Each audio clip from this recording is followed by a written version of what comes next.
This isn't a pivot, it's a continuation. After decades of work, you don't suddenly wake up wanting to become someone else. What changes is your sense of responsibility, what you feel you're called to work on, who you feel accountable to. For me, that's shifted toward people who are at the same stage of life I'm in now, people who still want to be useful, still want to contribute, still want their experience to matter. Early in my career, law taught me something very specific, not just how to think, but how to prepare, how to immerse yourself in study when the stakes are high and the consequences are real.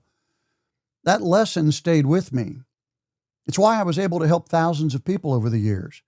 Not because I knew more than everybody else, but because I took the time to understand problems deeply before trying to solve them. As time went on, though, I started noticing something. The world was changing faster than most people expected.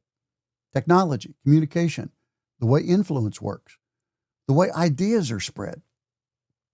And I realized something uncomfortable, but important.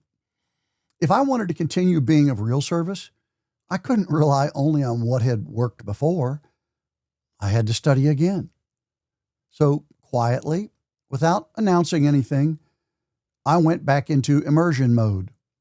Not to chase trends, not to mimic what younger people were doing, but to understand the systems they were moving inside of, the tools they were using, the templates shaping how work, communication, and opportunity now function.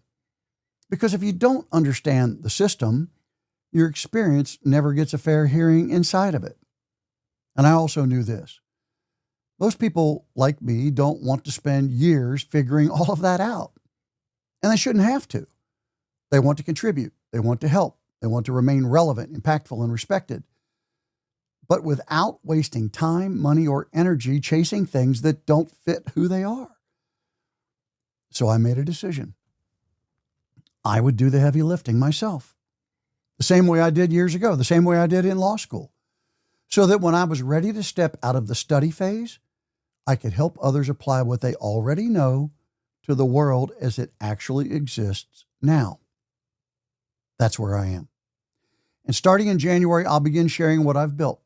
Not all at once, not loudly, but deliberately.